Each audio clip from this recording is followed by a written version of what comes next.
자, 수험생 여러분, 34회 해설 강의를 시작하겠습니다. 방문가의 최상준입니다. 여러분들 1년 동안 공부 열심히 하셔서 시험까지 마쳤는데 아무튼 고생 많이 하셨어요. 좋은 결과 있기를 바라면서 이번 시험의 그 총평을 먼저 말씀을 드리면 작년하고 약간 이제 다른 것이 한 4문제 정도는 여러분들 버려야 할 문제가 나왔었죠.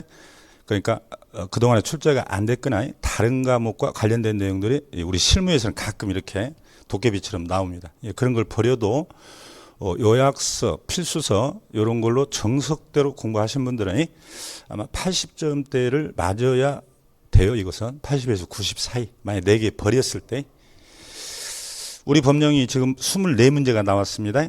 실무 쪽이 24문제. 그러니까 나머지 실무 쪽이 16문제겠죠. 그 다음 박스형 문제가 15개. 박스형 문제가. 제가 항상 박스는 15개 이상 나온다 그랬잖아요. 그 작년엔 19개인데 4개가 이제 좀 적게 나왔지만이 15개나 나왔어요. 그리고 항상 우리가 예상했듯이 2편 부동산 거래 신고에 관한 법률이 많이 나올 때는 막 5, 6개 나온다고 그랬죠. 우리가 실거래 신고, 외국인 특례법, 그 다음에 토지거래 허가. 이번에 7문제가 나왔으니까 2편에서 집중적으로 많이 나와서 아마 여러분들 이렇게 차분하게 책을 보지 않은 분들은 시험장에서 약간 체감 정도가 좀 어렵게 느낄 수는 있어요. 그러나 답은 또 쉽게 이렇게 찾을 수 있는 답으로 줬던 것이 특징이에요. 그래서 작년하고 좀 수준이 비슷하지 않나 이렇게 생각을 해요. 다만 이제 막 앞졌다고 이렇게 아주 간단한 자료로 하신 분들 문제만 막 거듭 풀었다든지 그러다 보면 그분들은 아마 더 당황했을 거예요. 그래서 항상 여러분 전략 과목은 요령을 피지 말고 이게 정석으로 정리를 하셔야 돼요. 정석으로. 그래서 제가 이제 수업 시간에 강조했던 것들 보면 4문제 빼놓고는 다 나온 거예요, 사실은. 근데 그런 것들이 여러분 시험장에서는 막 긴장하면 생각이 안 날 텐데 한번 보면서 여러분들이 한번 체크를 해보세요. 자, 1번 문제부터 한번 볼까요? 우리가 금지 행위가 앞에서 먼저 나왔네요. 금지 행위. 이것은 여러분들 답이 당연히 뭐예요? 기억번은 겸업이죠. 겸업으로서 분양 대응은 할 수 있는 거잖아요. 그러니까 이것은 금지 행위가 아니죠. 근데 니은 디귿은 양도되어 이런 것들 이번에 이제 법이 추가로 바뀐 거 알선이 나왔네요. 요건 하면 안 되겠죠. 그래서 답은 1번은 말 그대로 니은 디귿. 그래서 4번이 답이 되겠죠. 예. 자, 그 다음에요. 2번 문제를 한번 보겠습니다. 정책심의위원회라는 부분이 나왔는데 이제 틀린 것을 찾으세요. 뭐 너무 간단했죠. 이건 설명하지 않겠어요. 우리가 위원장은 국토부 1차관이지만 위원은 국토교통부 장관이라고 수없이 우리가 강조했던 것이 뭐 간단하게 답으로 처리가 되고요. 자, 3번 문제 하나 볼까요? 3번 문제. 용어의 정의는 항상 우리가 이제 나온다 그랬잖아요. 용어의 정의는 항상. 그러면 이제 3번 문제를 보면 용어에 관한 설명으로 옳은 것은 그랬어요. 옳은 것. 이걸 여러분들이 쉽게 찾을 수가 있어야 되는데 자, 답은 당연히 5번이 되겠죠. 왜냐하면 용어의 정의에서 우리가 뭐라 했어요? 공인중개사 자격증을 가진 자는 사원 임원이든 고용인이든 자격증이 있으면 무조건 소속 공인중개사가 되고 취업을 안 하고 그냥 자격증만 따놨어요. 그럼 이 사람은 영원히 공인중개사라고 부르는 거야. 그럼 이자가 자격을 취득해서 등록을 해버리면 개공이 되고 개업공인중개사. 취업하면 소속 공인중개사 되고 취업도 안 하고 등록도 안 하면 여전히 이자는 뭐예요? 공인 중개사라고 부르는 거죠. 이게. 그래서 답은 이제 5번이 되는데 1번 같은 경우는 왜 틀렸을까요? 당사자 간의 교환. 이걸 중개라고 할 수는 없죠. 당사자 간의 교환을 알선하는 게 중개지. 주선하고. 이건 직거래잖아요. 용어가 말이 안 되고. 그 다음 2번은 뭐가 틀렸을까요? 보수를 받으면 중개업이고 보수를 안 받으면 중개라 그랬잖아. 그래서 중개의 3요소가 우리가 중개 대상물, 당사자, 알선 그랬잖아요. 요게 중개. 근데 중개업의 요소는 뭐예요? 반드시 보수받고 중개를 업으로 한다. 그래서 이 보수가 요소예요. 핵심 요소. 요거 아주 강조했죠. 그다음에 3번 보세요. 개공인 법인의 임원으로서 공인중개사 인자. 공인중개사 인자. 공인중개사는 사원 임원 중에 자격증이 있으면 무조건 소공이라 그랬잖아요. 등록한자가 개공이죠. 자, 틀렸고 4번. 공인중개사인 개공에 소속되어 개공의 중개 업무와 관련된 단순 업무를 보조하는 경우는 보조, 제가 이거 주의하라고, 이게 예상 문제에 그대로 있어요. 여러분들이 이 보조에서 찍어버리면 안 된다고 그랬잖아. 보조는 개공도 할 수 있고 소공도 할 수 있고 보조원도 할 수 있다 그랬잖아. 그러면 자격증이 있으면 소공이고 자격증 없으면 다 보조원이다, 이렇게 기억하라겠죠. 그래서 답은 또 5번 쉽게 나왔어요. 이 5번은 거의 기출문제예요. 이것은. 자, 그 다음에 4번 문제에 대해서 하나 볼까요? 틀린 것은 그랬네요. 틀린 것은 사무소 설치죠. 4번에. 그럼 이것은 답이 여러분들 바로 4번이라는 걸 알 수 있잖아요. 자, 4번이 왜 그럴까요? 법인이 아닌 개공이네. 그러면 관할 외적으로 분사무소를 설치하기 등록관청에 신고한다. 이 문장 자체가 틀렸죠. 이게. 자, 그래서 여러분들한테 제가 항상 강의 중에 앞잡다지 말하는 게 뭐냐. 등록한자가 개공인데 개공의 종별이 3가지라 그랬잖아요. 그래서 법인 개공이 있고 공인중개사인 개공이 있고 중개인인 개공이 있잖아요. 이 사람은 자연인 아니야. 개인들. 이건 법인 아니겠어요? 이 세 사람 가지고 매번 문제 만들어. 그래서 우리는 분사무소는 법인만 설치할 수 있지. 개인들은 아예 분사무소를 못 내는데 이것을 못 찾았다는 것은 여러분들이 막 답만 해오면 이런 현상이 벌어져요. 자, 5번 문제 등록 기준 매번 나온다고 그랬죠? 자, 5번은 등록 기준 틀린 거 그랬네요. 틀린 것은 바로바로 여러분 답만 체크합니다. 이것은 뭐 다 맞췄겠죠? 이번 수험생 20만 명 다 맞췄을 거예요. 포함만이 아니라 제외한 3분의 1. 자, 6번 문제. 중개 대상물에 해당되는 것을 찾으세요. 아마 이런 것도 중개 대상물도 여러분들이 맨날 기출문제 답만 해온 사람들. 원리도 모르고 앞자 따서 아마 못 풀었을 거예요. 제가 채권이 여기 있잖아요. 채권. 여러분 채권은 부동산에만 채권이 있는 게 아니에요. 동산에 대한 채권도 있고 그다음에 금전. 돈이라는 것은 동산이라고 했잖아. 우리 중개대상물 문제가 나오면 항상 부동산이 천제돼야 돼. 그래서 여러분들은 부동산 중개업자지. 동산 중개업자가 아니라니까요. 그래서 이 부분은 당연히 이제 중개대상물이 아닌 것이죠. 자, 니은번. 중개가 완성되기 전에 동호수 특정된 분양권, 임모, 뭐 간단하게 2개는 되고 권리금은 뭐 기출돼서 수없이 나온 거예요. 그 답이 이제 2번이 된다는 것이죠. 자, 다음 7번 문제를 한번 볼까요? 고용인에 관한 설명으로 옳은 것 그랬죠? 고용인에 관한 설명으로 옳은 거예요. 개공과 고용인의 관계는 자주 나오죠. 자, 이건 뭐 답이 뭐 3번이라는 것은 너무 쉽게 여러분 찾았죠? 이것은 종료는 10일 내에 신고해야 되고 고용은 업무 개시 전에 해야 되죠. 그래서 업무 개시 전에 해야 되고 그 다음에 보지 아니한다 틀렸죠? 간주한다죠. 그 다음에 실무교육증 안 내는 거죠. 외국인 당연히 고용할 수 있고요. 뭐 어렵지 않은 문제였고요. 자, 8번 문제. 등록. 자, 서류가 나오네요. 등록 서류. 제출 서류. 우리가 사사실 이렇게 요락했는데 등록하려면 사진, 사무소, 실무교육 이수증 그랬잖아. 그래서 자격증이라든지 등기부 등본이라든지 건축물 대장 이런 거 다 안 낸다 그랬죠. 그래서 자격증은 안 냅니다. 사사실 간단하게 풀 수 있었고요. 자, 그 다음에 이제 9번 문제로 한번 가볼까요? 9번 문제. 박스형 문제인데, 자, 슈폐업에 대해서 물었죠? 슈폐업. 이것도 참 간단하게 출제가 됐어요.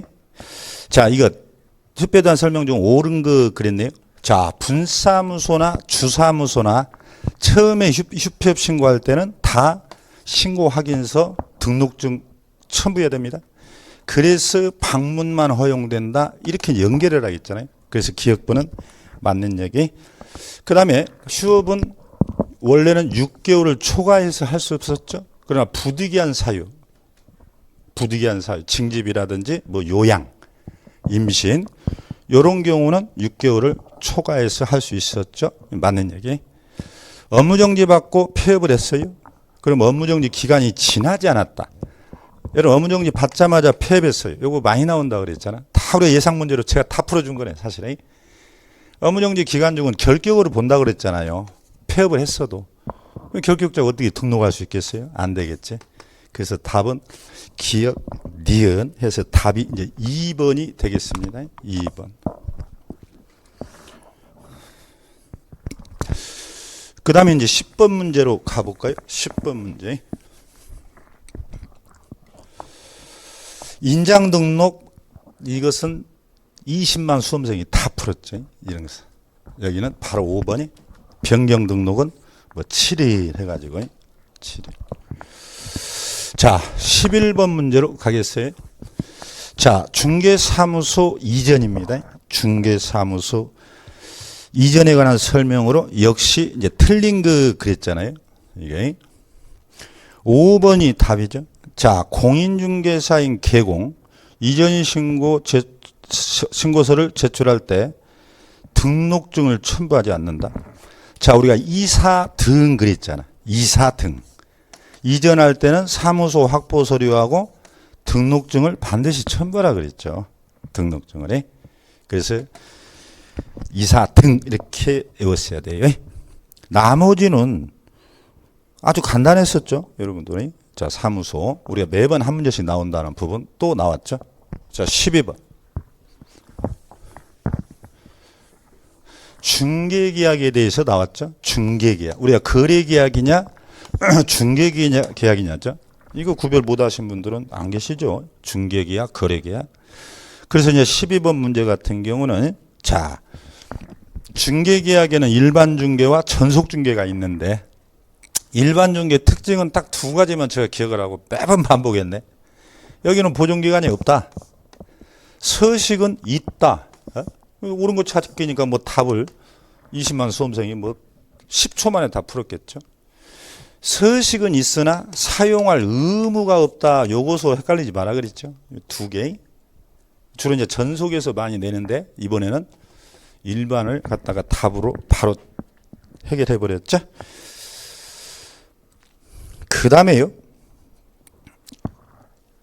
13번 문제를 봅니다. 13번. 부동산 거래 신고서 작성. 자, 신고서. 우리가 부동산 거래 신고에 관한 법률이 신고 제도도 있고 외국인 특례법도 있고 또 여러분 토지거래 허가 제도가 있는데 아까 서두에 말씀드렸듯이 7문제가 출제가 됐어요. 이번에 2편에서. 자, 그러면 이제 13번 같은 경우는 여러분들이 답을 몇 번으로 찍었을까요? 여기는 신고 서식을 물었는데 서식. 이건 답이 당연히 이제 4번이 됩니다. 틀린 거. 여러분들 복잡해 가지고 확인 설명서가 부족하다. 공간이. 그러면 다른 용지를 첨부해서 다 작성을 해야 됩니다. 그 다음에 이제 공급계약이다. 이 말은 여러분들 최초 분양이죠. 그 다음 면적 요거 많이 나왔죠.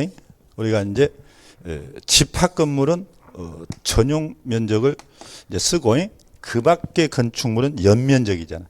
이게 아닌 건축물 이것도 여러분들 선장에서 당황했으면 집합 건물 여기만 있고 틀렸네 이렇게 해버렸으면 안 됐죠.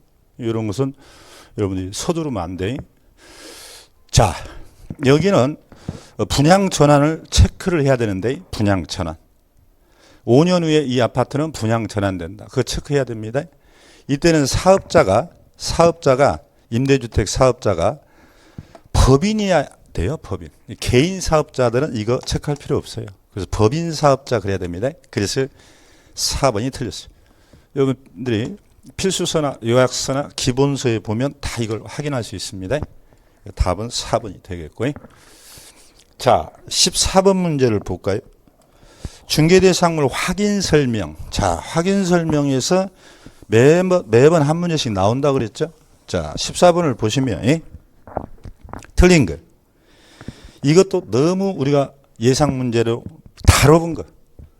그 근저당 같은 경우는 채권 최고액 이것만 설명하면 되냐? 실제 피담보 채무액을 설명을 해야 되냐. 지금 이 문제잖아요. 그래서 여기서는 실제 피담보채 조사 업무에 따라 틀렸죠. 그래서 답이 2번이 되는 것이에요. 요건 뭐 다 찾았겠죠. 20만 수험생 전부 다.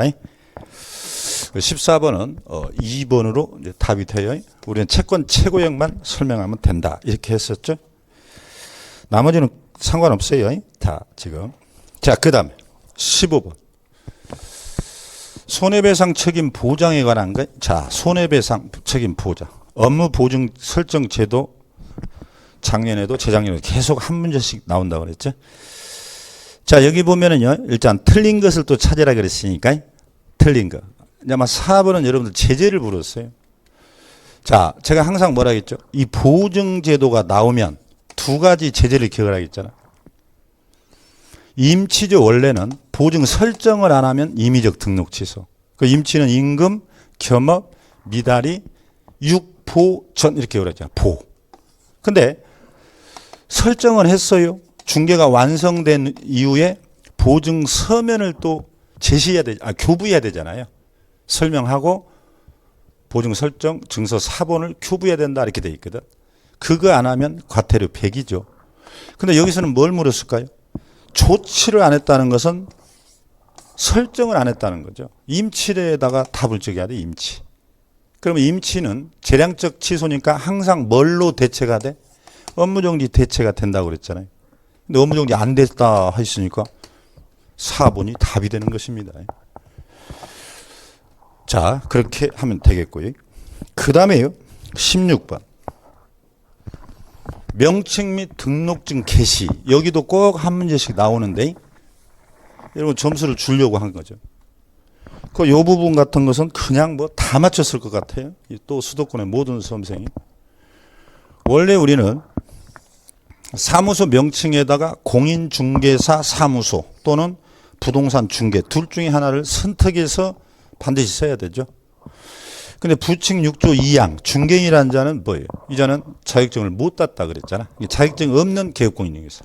그러니까 이 자는 공인중개사라는 말을 쓰면 안 되고 오로지 이것만 써야 된다고.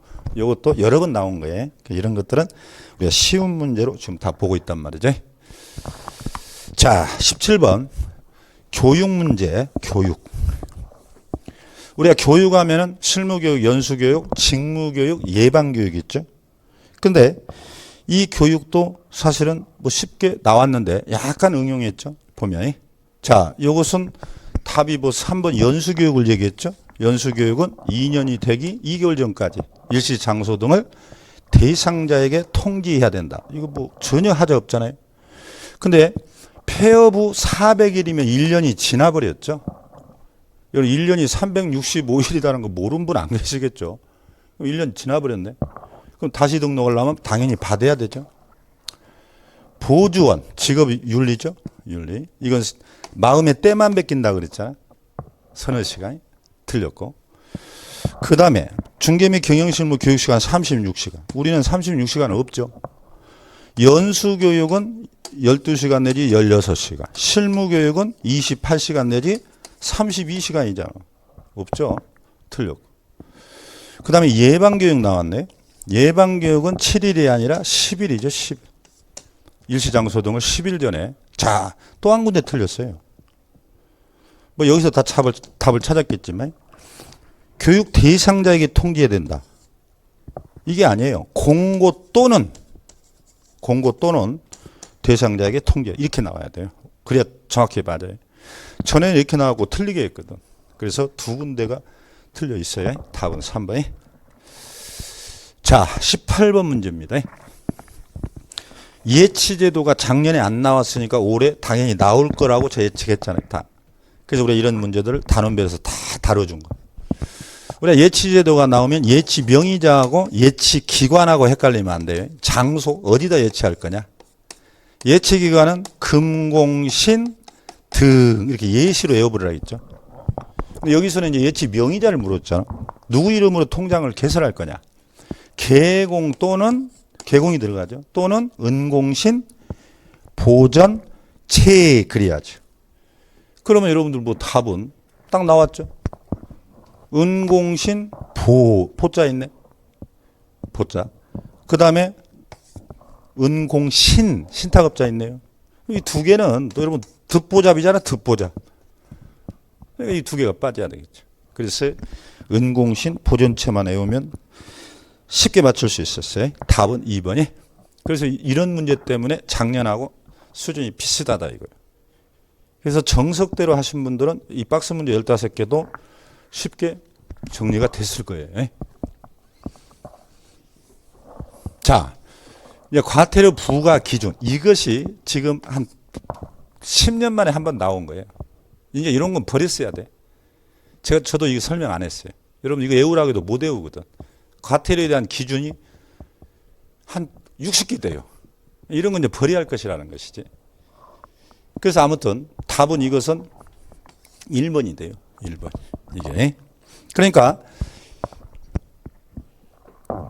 우리 법에서 이 과태료 부과 기준, 여러분들 업무정지 기준, 자격정지 기준, 제가 이 문제는 풀어드렸잖아. 요것은 기억하십시오 하고 과태료는 너무 많으니까 그냥 찍으십시오. 사실 그랬어요. 그 네 문제 정도 이번에 버렸다는 것이. 그럼 보면은요, 요 이제 표를 보면은 이건 이제 20일이에요. 그 다음에 이제 등록증 게시가 30만 원이 기준이에요. 이전 신고 30. 나머지는 이게 30 기준입니다, 지금. 연수교육은요, 50일이거든. 1개월 이상 3개월이에요, 이게. 이 기간 중에도 안 받으면 이제 50일 기준으로 과태료, 이런 것을 30만 원에서 여러분들 하는 거예요. 가중강경에. 요 숫자는 뭐 외우기 쉽지 않으니까 다음에 나온다 하더라도 이건 외우면 안 돼요. 이런 것을. 이런 뭐 100점 맞아서 뭐하게. 우리가 뭐 85점만 맞으면 공법, 공시세법 다 죽어도 평균 60을 맞출 수 있거든. 그래서 답은 이제 1번이니까. 그래서 이거 하나 빼고는 나머지는 다 기준이 30이었어요. 자, 그 다음에요. 20번 문제 하나 볼까요? 20번은 여러분 수수료. 이 부분은 기출문제를 살짝 바꾼 거예요. 기출문제. 거의 기출문제 똑같죠. 수수료. 뭐 A시 존재한다. 올해 기출문제보다 쉽게 나왔죠. 동일 당사자 간의 동일 물건에 대해서 매매와 임대차를 동시에 했잖아. 중첩계약. 그럼 우리는 뭔만 받는다고요? 매매만 받을 수 있다고 그랬잖아. 임대차는 못 받죠. 지금. 중첩계약이니까. 그럼 한 사람한테 받을 수 있는 돈만 물었어. 갑이 누구냐? 매도자네요. 이 사람한테만 받을 것을 구해보세요. 그랬어요. 그러면 여러분들이 유도지문을 주기 위해서 임대차의 요일도 써놨어. 여기를 쳐다보면 안 돼. 임대차는 받지도 못하는데. 그래서 요것만 가지고 답을 구해야 되거든요. 그러면 매매가가 2억 5천이고 매매가 여기는 이제 요율을 갖다가 0.4를 줘죠. 0.4. 그럼 0.4를 곱하면 4, 5, 20, 4, 2는 8, 딱 100만 원이네요. 설령 자기들이 합의했어도 약정 초과된 건 받을 수 없죠. 그래서 답은 1번이 이제 될 수밖에 없는 것이에요. 1번. 예.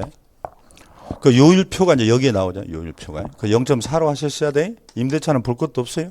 여러분 중책 계약이 나오면 그냥 임대차만 지워버리고 매매만 놓고 계산을 해야 돼.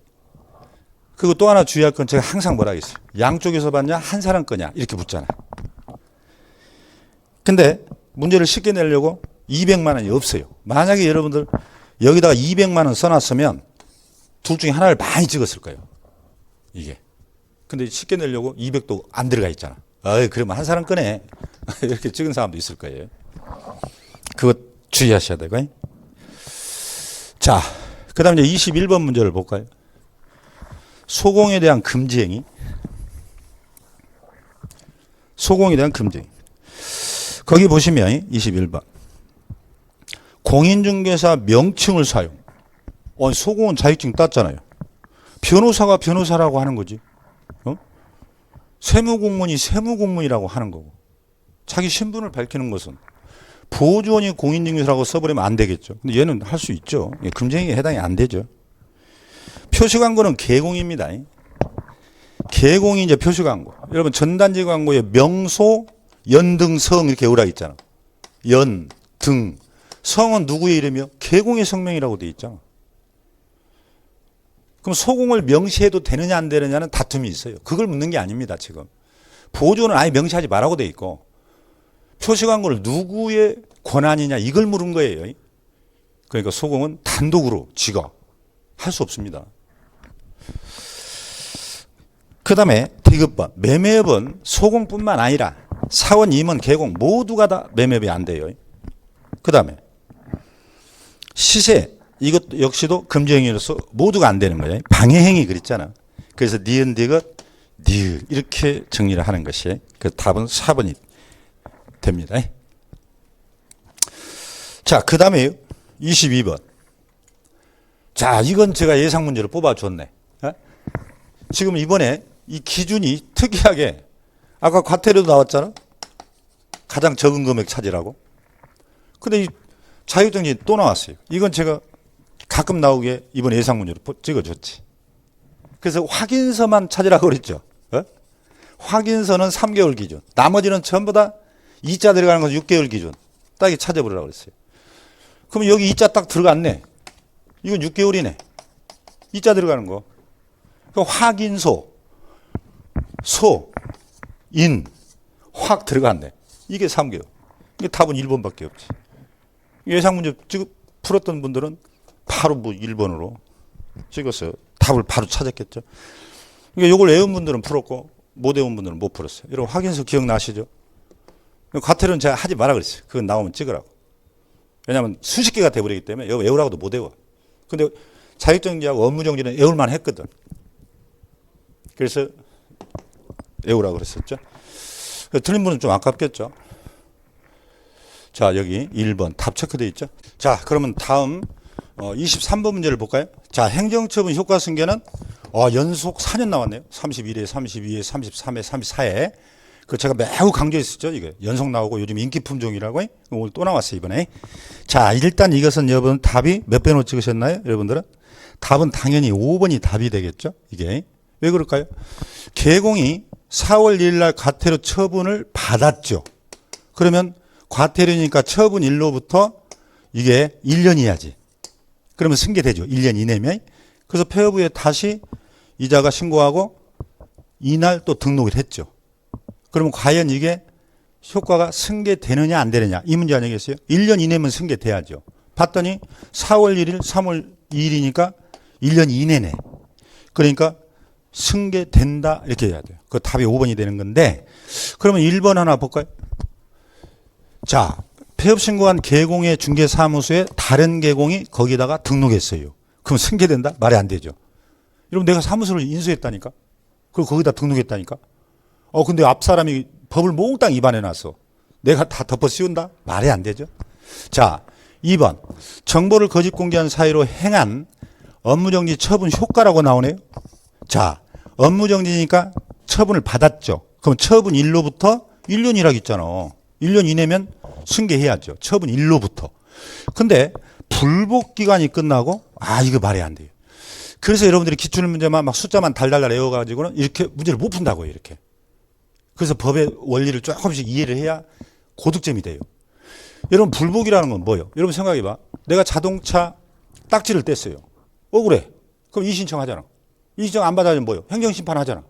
행정심판 안 되면 뭐예요? 행정소송하거든요. 그걸 불복기간이라고. 불복 절차고. 1년도 걸려요 그게. 그래서 불복기간이 끝나고 1년? 말이 안 돼요. 처분 받은 날로부터 1년입니다. 틀렸고. 3번. 행정처분이 업무정지에 해당하는 경우로서 폐업기간이 6개월인 경우 자 위반행위라고 돼 있죠. 이자가 업무정지라고 돼 있죠. 이 동그라미 칠하 있잖아. 그럼 위반행위는 처분을 안 받았잖아요. 처분 안 받았으면 뭘로 따져? 폐업기간으로 따진다 했잖아. 폐업기간이 1년 이내면 승계하고 1년을 벗어나면 처벌 안 한다 했죠. 근데 여기 6개월이네. 이게 승계해서 처벌한다 그래야지. 자, 또 나왔고 4번. 재등록 개공에 대해서 폐업 전에 업무정지에 해당하는 위반 행위를 이유로 행정처분을 할 때는 폐업 기간과 폐업 사유를 고려하여야 한다. 요건 법조문 그대로예요. 그거 틀렸죠 지금? 고려하지 않는다 했으니까 하여야 한다 그래야 돼. 요건 기출문제 그대로 나온 거고. 그 다음에 5번. 아까 설명했듯이요. 과태료 처분 받은 후 그랬잖아. 그러면 처분일로부터 1년 이내면 승계되죠. 등록한 날까지가. 그러니까 4월 1일, 3월 1일이니까 1년 이내니까 승계된다. 답은 5번이 되겠어요. 자, 그렇게 정리하시고 다음 문제를 설명드립니다. 24번 문제. 자, 자격 취소에 관한 건 나왔죠? 틀린 거예요. 우리가 절대적 등록 취소와 자격 취소가 매년 나온다고 그랬죠? 거의. 자, 근데 이번엔 너무 쉽게 내버렸어요. 답은 바로 1번이 돼버리죠. 여러분, 자격 취소가 나오면 청문을 거쳐야죠. 그러면 시도지사가 나와야 되는데 왜 여기서 갑자기 등록증을 교부한? 이건 2살 먹은 어린애가 주절주절 하는 문장으로서 전혀 말이 안 돼요. 그래서 답이 1번이 되는 거예요. 요것은. 답이 1번. 다른 것은 뭐 그대로입니다. 답은 1번. 자, 25번 문제를 봅니다. 협회예요. 협회도 꼭 한 문제가 나오는데, 자, 옳은 걸 찾으라 그랬죠? 옳은 걸. 그러면 이건 여러분들 답을 몇 번으로 찍었을까요? 25번. 당연히 5번이죠. 너무 답이 쉬웠죠. 공제에 대해서는 동관리라서 해결을 별도로 하라 그랬잖아요. 이게 답은 쉬웠고. 그럼 1번은 뭐가 틀렸냐? 총회 의결 내용이죠. 요건 시도지사가 아니라 장관이 해야 돼요. 지체 없이 해야지. 10일도 아니고. 협회 나오면 다 국토교통부 장관이 감독권자라고 했잖아요. 여기는 매개녀 종료 후 3개월만 보고 또 찍으면 안 돼. 이게 일간신문에 공시하고 그래야 돼요. 하고 협회 인터넷 홈페이지에도 여러분들 게시해야 됩니다. 이게 좀 유치하게 했죠. 그러니까 일간신문 또는 거기 일간신문 또는 그래야 돼. 협회 공시하거나 그 다음에 인터넷 홈페이지에는 반드시 또 게시를 해야 됩니다. 그래서 하거나가 틀렸어요. 답은 너무 쉬웠으니까 여러분들 헷갈렸다 하더라도. 3번 창립총회가 나오죠. 창립총회. 여러분 창립총회는 총원이 600명 이상이죠. 서울에서 100인 이상이고 나머지 광역시 및 도, 특별자치도, 세종시 이런 데 다 20명이라고 그랬잖아. 20명. 10인 틀렸고요. 협회에서는 10인 안 나와요. 그 다음에 책임준비금은 10% 이상이죠. 그 답은 5번. 자, 26번. 확인설명서 주거용 작성. 자, 주거용. 설명서 꼭 한 문제 나온다고 그랬죠. 옳은 거 찾으라겠네요. 확인설명서에. 우리가 주거용이냐 비주거용이 이렇게 나오면 꼭 동글뱅이 치셔야 됩니다. 그럼 기억번. 임대차의 경우 취득 시 부담할 조세 종류 및 세율을 적지 않아도 된다. 이게 표현이 약간 이건 애매하긴 합니다. 이런 임대차는 제가 뭐라 했어요? 세금이 없잖아, 임대차에. 이 부분은 아예 제외예요, 제외. 적지 않죠, 이게. 적지 않는다 그러셔야 되는데 적지 않아도 된다. 약간 표현이 좀 매끄럽지는 않습니다. 그 다음에 니은번 환경 조건은 자 환경 조건 나왔죠. 일조, 소음, 진동 이런 것들 조사하기 애매하죠. 그래서 자료를 요구할 수 있는 내용이죠. 그 니은번도 맞는 얘기고.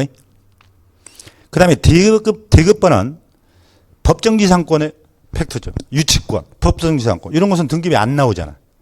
그래서 개공이 기재를 할 때는 매도 임대 의뢰인에게 의뢰인이 고지한 사항을 기재한다 그랬어요. 물론 고지한 사항을 가지고 개공이 확인은 또 해야 돼. 그 사람 말이 맞는지. 여기는 기재 사항을 물었습니다. 개공이 직접 조사해서 기재하는 게 아니에요. 그래서 이 부분은 이제 틀린 것이죠. 그래서 답은 이제 2번이 이제 되는 것이 기억돼요.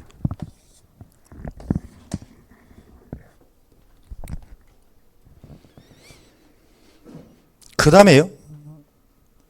27번. 매수실정 대리에 관한 설명으로서 자, 옳은 것은 그랬어요. 옳은 것은. 매수실정 대리. 이건 또 답이 또 너무 간단했죠. 5번. 직접 출석은 뭐 답으로 여러 번 출제된 부분. 이런 것들은 이제 다 간단하게 풀었을 것이고요. 우리는 토지 건축물은 중개 대상물하고 똑같아요. 이런 미등기 건물, 무허가 건물 다 중개할 수 있잖아. 마찬가지로 경매대리 할 수 없다면 틀려요? 있다. 그 다음에 공유자 우선 매수 신고. 당연히 할 수 있죠. 그래서 보이차 우선 이렇게 외우라 했는데 보이차 우선. 우선 매수 나오면 무조건 할 수 있다고 그랬잖아요. 그 다음에 보증금, 공탁금, 그 다음에 입찰표 대리, 그 다음 차순위 매수 신고인 그런 것들. 뭐 쉽게 나왔어요. 답은. 그래서 1번, 2번 틀렸고 소공은 안 되죠. 계공만 가능합니다. 단체장이 아니고 지방 관할 법원장이에요. 경매는 법원서 하기 때문에 법원에다 하는 것이에요.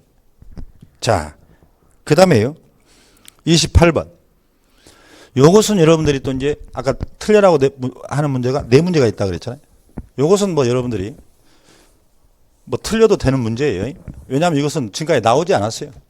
토지거래 허가를 받은 자는 뭐예요? 이용 목적대로 이용을 해야 되죠. 목적대로. 대통령이 정하는 5년 범위 내에 있어요. 근데 예외가 있단 말이죠. 이용하지 않아도 되는 경우. 쉽게 말하면 목적대로. 그 예외 사유가 아닌 것 찾으라 이제 그랬어요. 그 답은 뭐 여러분 2번으로서 단독주택만 되지 2번에서 다중주택은 빠져야 돼요. 이것은. 우리 시행령에 나와 있는 거예요. 그래서 여기는 단독주택의 임대에 대해서는 목적대로 이용하지 않아도 되는 것이에요. 나머지는 뭐 그대로 여러분 2종, 여러분들 1종 이런 것은 다 임대 놓는 데는 상관없어요. 임대 놓는 데는 목적대로 이용하지 않아도. 그래서 이 부분은 이제 기출문제가 하나 쌓이는 거죠. 지금까지 한 번도 낸 적이 없다가 또 앞으로도 이제 안 나올 가능성이 있으니까 이런 건 이제 버린다 그랬죠. 자, 그 다음에요. 28번. 답 2번으로 체크해드렸죠. 자, 그 다음에 29번. 이번에 부동산 거래 신고 제도에서 임대차가 나왔네요. 임대차가. 지금까지는 실거래가 신고는 매매 계약만 나왔었죠. 그러면 지금까지 임대차가 딱 두 번째 나온 거예요. 지금까지. 임대차는 거의 안 나왔는데 이번에 나온 건데 거기 보시면 뭐 답은 여러분들 뭐 간단한 부분이었어요. 거기 29번을 보면 자, 자기 소유 주택에 대해서 임차인이 을과 보증금 3억 원의 임대차 계약을 체결했다. 부동산 거래 신고를 해야 되는데 옳은 걸 찾으세요. 그랬어요. 자, 이런 얘기 했었죠. 여러분 보증금이나 월세가 증액이 되면 여러분들 봐봐요. 임대차 신고는 얼마죠? 보증금 6천만 원 초과잖아. 월세는 30만 원 초과할 때 신고하라 그랬잖아. 근데 이제 보증금이 변경이 돼요. 여기는 지금 증액으로 봤죠. 그러면 당연히 공동으로 신고해야 돼요. 이것은 공동으로. 단독이 틀렸습니다. 그 다음에 임대차의 경우에 신고하면, 즉 전입신고하면 뭐예요? 여기 신고한 것으로 본다 그랬잖아. 확정일자도 받은 것으로 본다. 이렇게. 그러니까 이제 답은 니은, 디귿 두 개가 이제 맞는 것이죠. 이것은 답은 이제 4번이 돼요. 그래서 임대차 계약이 예를 들어서 보증금이 바뀌거나 월세가 바뀌거나 임대차 계약이 중도에 해지됐잖아요. 그러면 공동으로 다 신고를 해야 됩니다. 공동. 그래서 그 부분은 매매를 알면은 여러분들 쉽게 알 수 있는 부분이었어요. 자, 그 다음에 30번 문제 봅니다. 묘지에 관한 부분이 이번에 두 문제나 나왔죠. 두 문제. 틀린 것은 그랬어요. 자, 이것도 조금 여러분들은 이것은 난이도가 있는 것이었어요. 이것은. 지금 여기까지는 여러분들이 그대로 우리가 나온 부분이라 다 외웠었는데 민법에서 여러분 우리는 오로지 사단이나 재단법인만 돼요. 묘지는. 이런 것들은 다 우리가 체크해드렸고 그 다음에 이제 이 3번, 4번이 이제 아주 깊이 들어갔어요. 이번에. 맘먹고. 그 여러분 법인 묘지가 도로로부터는 5m예요. 5m. 이 진입로가. 묘지 만들려면. 그래 차들이 왕래할 수 있거든. 좁으면 안 돼. 그 틀렸고. 화장한 유골. 여러분 매장이라는 것은 묻잖아. 땅에. 땅이 묻어요. 그럼 화장한 유골은 30cm. 여러분 화장 안 하고 시시를 묻을 때는 1m예요. 땅을 파야 돼요. 1m 이상을. 화장한 걸도 30cm만 파도 된다라고 아주 구체적인 내용을 이번에 냈었죠. 그래서 여기서 틀린 것은 이제 3번이 되는 거예요. 묘지는 5m 진입니다. 법입니다. 5m. 그리고 화장한 것은 30cm 이상이면 돼요. 화장 안 한 것은 1m. 참고로 알아두세요. 이것은. 그 답은 이제 그 3번이 되는 것이 3m가 틀렸다 이 말이에요. 자, 31번 문제 볼까요? 부동산 거래 신고 또 나왔죠, 이게. 부동산 거래 신고. 매매에 관한 신고죠, 여기는. 아까 저 위에 29번은 임대차의 신고고 31번은 매매 신고죠. 이거 뭐 간단해 또. 3번. 신고한 후에 매도인이 매매계약을 취소했다. 자, 우리가 신고를 했어요, 실거래가를. 근데 매매계약이 취소, 해제, 무효가 되면 여러분 신고해야 되잖아, 해제 신고. 해제 등신고서를 가지고. 당연히 공동신고해야죠. 단독이 아닙니다, 이게. 처음에 신고할 때도 공동신고, 해제 무효 취소 신고도 공동신고. 다만 일방이 거절하면 단독신고 이렇게 딱 머릿속에 오버리콜을 쳐버리라고 그랬죠. 그래서 답은 3번이 되고요. 그 5번 지문에서 할 수 있다 맞는 얘기예요. 여러분 해제 신고는 개공은 의무가 아니에요. 자, 이거 여러 번 강조했죠. 당사자는 의무지만 30일 내에 해야 되느냐 안 해야 되느냐 맞는 얘기입니다. 32번 매수 시점 대리. 자, 경매 한 문제 나왔네. 이것도 우리가 마지막에 다 여러분들 동영이나 예? 이거 다 풀어주는 거예요. 이거. 답은 뭐 그냥 1번 여러분들 아마 수도권에 또는 전국에 있는 수험생들 영상을 통해서 강의하신 분들은 다 풀었죠. 전세권자는 최선수님은 인수해야 될 권리죠. 근데 스스로가 뭐예요? 배당 신청 해버렸잖아. 그럼 다 소멸된다 그랬잖아요. 근데 이런 배당 요구 안 했잖아. 그러면 경락을 받은 사람이 인수해야 돼요. 그 배당 요구 안 했다고 돼 있잖아. 배당 요구 한 경우는 다 소멸. 이거 뭐 매번 나왔고 문제. 기출문제에서도. 그래서 이건 쉽게 냈습니다. 답은 1번이에요. 나머지는 뭐 그 읽어보면 그대로입니다, 지금. 우리가 다 분석해 준 거. 그 다음에 33번 볼까요? 외국인 취득. 자, 부동산 거래 신고에 관한 법률이 7문제나 나왔다고 그랬는데 바로 외국인 부동산 취득에 관한 특례가 한 문제 나왔죠. 이것도 기출지문을 약간 변형한 거예요. 이 부분도. 그래서 이것은 여러분 답은 3번이 돼야 되겠죠. 그때도 이런 질문 많이 했죠. 여러분 봐봐요. 외국인들도 매매계약을 체결했어요. 부동산. 매매계약은 뭐예요? 실거래 신고 하라 있잖아요. 외국인도. 실거래는 며칠? 30일 내에 해야죠. 그러면 실거래 신고를 했잖아요. 그러면 외국인 특례법상 외국인들은 한국말 못하니까 또 신고할 필요 없다 그랬잖아. 이게. 60일이 나오면 안 되죠. 여기서는. 지금. 이건 기출지문 얘기를 한 거예요. 근데 이게 매매가 아니었고 만약 교환이나 증여했으면 다 6자가 돼야 돼요. 사실은. 그 여기서 보면 토지 매수라고 써 있잖아. 매매. 근데 여기는 증여잖아. 60. 상속이잖아. 6개월. 요거. 이미 출제됐던 거, 요 부분은 약간 응용한 거예요. 자. 여러분, 혼돈하신 분들은 또 틀렸을 수도 있어요. 자, 그러면 다음 문제로 갈까요? 부동산 거래 신고에 관한 법률. 이번에 7문제 나왔다고 그랬죠? 7문제네. 그래서 지금 토지거래 허가 부분이 나왔죠. 자, 옳은 걸 찾아보라 그러는데. 자, 허가를 받지 않고 체결한 매매는 효력이 발생하지 않는다. 맞죠? 무효죠. 허가에. 그 다음에 허가를 받기 전에 당사자는 매매계약상 채무 불이행을 이유로 계약을 해지할 수 있다. 아, 이건 틀렸죠. 여러분들 아시다시피 계약을 쓰기 전에 허가를 미리 받아야 되죠. 사전 허가니까. 근데 허가를 안 받고 계약을 쓰면 어떻게 되죠? 유동적 무효라고 그러죠. 유동적. 유동적 무효란 말은 현재 유효도 아니고 무효도 아닌 상태 아니에요. 어떤 채무불이행 책임을 안 진다 그랬죠. 이게. 그러니까 너 채무불이행 했어? 나 계약 해지할 거야? 안 됩니다. 유동적 무효 상태에서는. 그래서 니은번은 해지할 수 있다니까 틀렸고요. 자, 디귿번. 매매계약이 확정무효돼 버렸어요. 확정무효. 그럼 일부 기책사유 있는 자 당연히 이자는 무효를 주장할 수 있다. 이게 이제 우리 판례죠. 그래서 기억하고 디귿번 두 개가 맞게 되기 때문에 답은 3번이 되겠습니다.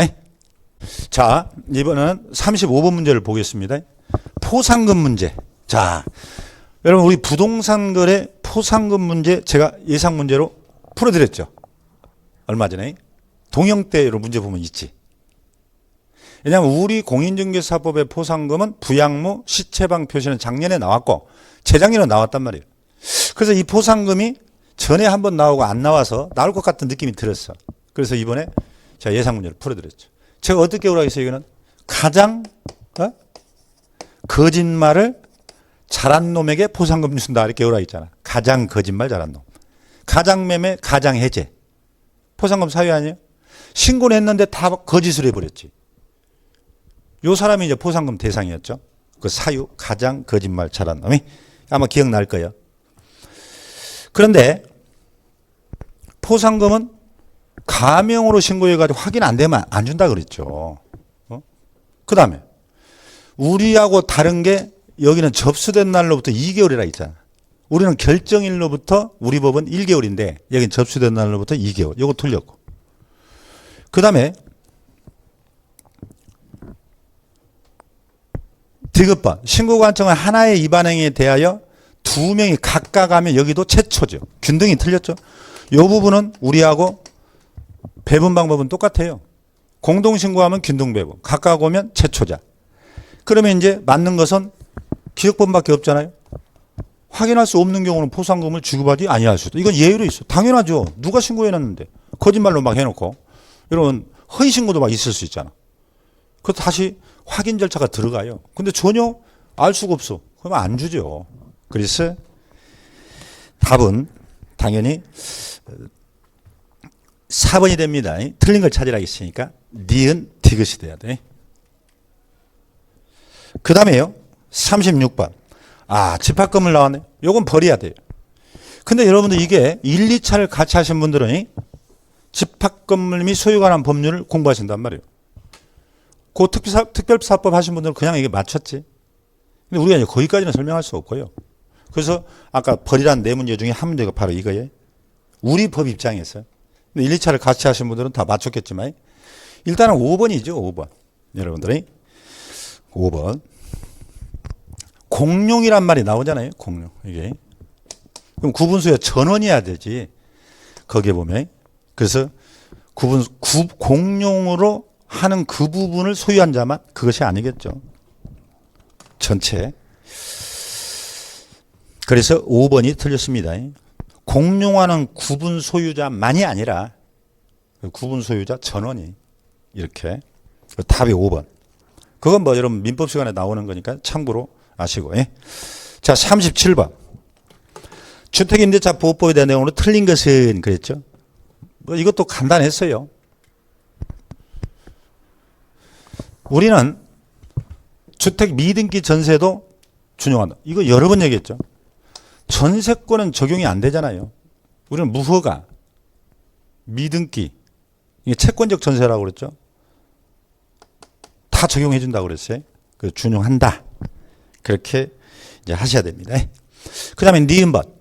그러면 주거용이냐 비주거용이냐를 따질 때 우리는 공적 장부만을 따지면 안 된다고. 실제 이것도 제가 최근에 다 예상문제 다 있었어요. 여러분 예상문제 거의 다 있어. 지금 4개 빼버리면. 지금. 여러분 꾸준히 차분히 해오신 분들은 찾을 수가 있었어야 되는데. 그 다음에 디귿번 보세요. 여러분 우선 변제나 최우선 변제나 반드시 배당 신청 하라고 했잖아. 근데 배당 신청 안 하는 거 2가지도 최근에 다 여러분들 정리해 줬잖아. 임차권 등기 명령에 따라 등기가 된 임차인. 그다음 임차인이 보증금을 안 주니까 뭐예요? 강제 경매를 신청한 경우. 요 2가지는 배당 신청 안 해도 된다고 그랬잖아. 그렇지 않고 최우선 우선은 다 배당 신청해야 됩니다.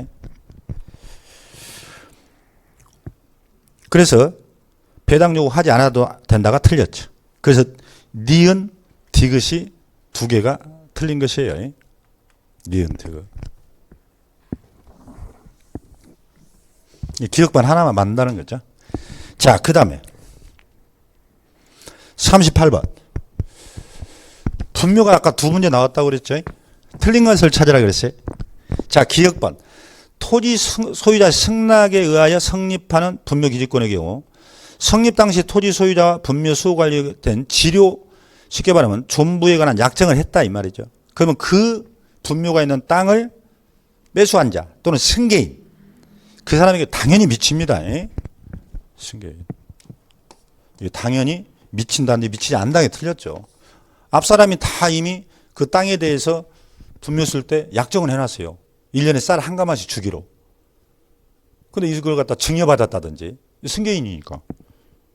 그러면 그 수중자가 그 지료를 내야 된다 이런 뜻입니다. 근데 아니다 이 식이 틀렸고. 그 다음에요. 니은번. 엊그제도 얘기했죠. 여러분 다 예상 문제 얘기했잖아. 분묘기지권은 채권이 아니라 물권이라고. 이게 그대로 나왔네. 물권이다. 그 다음에 이것도 그대로 나왔네. 장사법이 시행된 이후에다 동그라미 쳤잖아. 이후에 설치된 묘들은 뭐예요? 분묘기지권 인정하지 않는다 했잖아. 그 이전에 설정된 것은 인정한다고 그랬죠. 그래서 시효추도 주장할 수 있다 하면 틀려버리지. 이후 없다 이렇게 하겠죠. 그래서 틀린 것은 기억하고 디귿. 답은 3번이에요. 니은번 하나 물건 맞죠. 이게. 그래서 이런 문제도 뭐 어렵지 않게 풀었을 것이고요. 자, 39번. 토지거래 허가에 관한 설명 7문제가 거의 다 나왔어. 지금. 틀린 것은 그랬네요. 근데 답이 그냥 너무 쉽게 나왔어. 그냥 1번은 보면서 답이라 했겠죠. 공고한 날도 5일이지 5일. 효력 발생의 공고. 지정 공고잖아요. 그러면 해제나 이제 축소가 나오기도 하죠. 그럼 이건 즉시라 그랬잖아요. 공고한 날. 답은 뭐 1번. 너무 싱겁게 끝나버렸어요. 게임이. 자, 이제 마지막 문제, 이 40번 문제입니다. 40번이 명의신탁에 나왔죠. 명의신탁에. 자, 갑과 을. 갑이 신탁자고, 이제 을이 뭐 수탁자라고 돼 있네요. 이렇게. 신탁, 수탁. 여기에 대해서 옳은 걸 찾으라겠어요. 갑과 을의 명의신탁 약정. 뭐라 했죠? 6자 나오면 무조건 무효라고 했잖아. 약정 나오면 무조건 무효. 이건 맞는 얘기죠. 갑이 신탁자이고 을이 수탁자니까. 니은번. 만약에 X부동산의 소유자가 갑이라면 명의신탁 약정에 기하여 갑에서 을로 소유권 이전이니까 맞춰졌다는 이유만으로 당연히 불법 원인급에 해당한다고 볼 수 없다. 맞는 얘기죠. 여러분 노름빛, 노름빛 또는 첩과의 계약, 내가 아파트 한 채를 주겠다. 나도 이제 첩관계가 끊어졌어요. 그럼 돌려달라. 여러분 민법에서 그런 사례 많이 들잖아요. 판례. 그걸 불법 원인급여라고 그래요. 노름빛이나 그 첩과의 관계인 반사회적 행위. 그러나 명의신탁은 항상 이 불법 원인급여에 해당한다고 볼 수 없어요. 그래서 명의신탁 무효 처리하고 이 소유권을 복귀한다고 보고 있죠. 이게. 그래서 니은번 불법 원인급여로 항상 해당한다고 볼 수 없다 그랬어요. 그것도 유효한 명의신탁도 있어요. 유효한. 그러니까 뭐 민법에서도 자세히 하겠지만 그 답은 이제 4번이고요. 디귿번은 왜 틀렸을까요? 자, 부동산의 소유자가 이번엔 병이요. 자, 계약명의신탁이란 말이 나오죠. 병. 여러분 계약명의신탁 이게 소유자면 누가 계약한다고 그랬어요? 항상 수탁자가 가서 계약하고 등기받는 게 계약명의신탁이었죠. 신탁자가 계약하지 않잖아요. 신탁자가 계약하면 3자간, 수탁자가 계약하면 계약형 명의신탁. 매번 얘기했네. 그러면 이것은 원칙은 매도자가 선의이면 유효, 얘가 악의이면 무효 그랬잖아요. 그럼 지문이 뭐라고 돼 있나요? 병이 명의신탁 약정이고 병이 그 약정을 알았다 그랬잖아. 병이 알았다. 알았다면 당연히 이건 악이죠. 악이면은 을은 유효하게 소유권을 취득하지 못한다 그래야지 무효가 돼버리니까. 그래서 디귿번이 틀립니다. 그 답은 이제 4번이 되는 거예요. 기억니. 자, 이렇게 해서 여러분들에게 지금 설명을 다 드렸어요. 지금 여러분 보니까 제가 제끼는 문제 한 4개 빼고는 공부 좀 하신 분들은 4개 틀리면 90이죠. 그럼 조금 더 양보해서 6개 틀렸다. 85죠. 8개 틀렸다. 80이죠. 그 8개 이상을 틀려서는 절대 안 되는 이번 시험이었어요. 작년하고 올해. 여러분 31회하고 32회를 비교해 보면 그러니까 앞으로 여러분들 다시 한번 이게 찾아볼 때 꼭 한번 필수서나 여러분 7, 8월 달치 문제, 그다음에 마지막에 여러분 요약서에 있는 문제 한번 정리해 보세요. 네 문제 빼고 다 있어요, 그 안에. 그래서 하나의 강의를 강조해서 듣다 보면은 6과목에 모두가 다 맞출 수 있을 거예요. 아무튼 여러분들 좋은 점수 나와서 모두 다 합격하시기를 바라고 여러분 진심으로 여러분 제 마음속에 기원합니다. 여러분 그동안 수고하셨습니다. 감사합니다.